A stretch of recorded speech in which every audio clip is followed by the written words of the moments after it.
Okay, so open mo yung downloads. Yan, punta ka sa downloads. Tapos, ito yung file ng IPCRF. So, wag mo munang i-double click yan.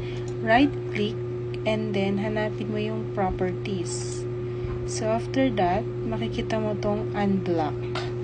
Okay, make sure po na i-click natin yan.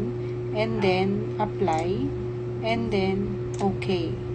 Tapos pagkatapos po nyon, double click para ma-open po yung file. And then, ito po yung makikita natin. So, file ulit. Tapos, pindutin natin yung option, yung nasa baba. And then, ito po yung makikita natin.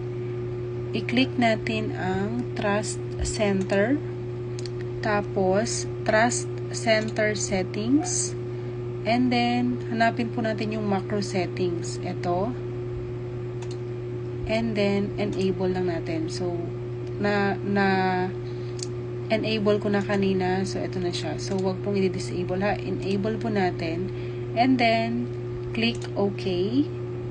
Yan. Okay mo lang siya. So, yan. Pwede na tayong mag-edit ng ating IPCRF. Yun lamang. Bye!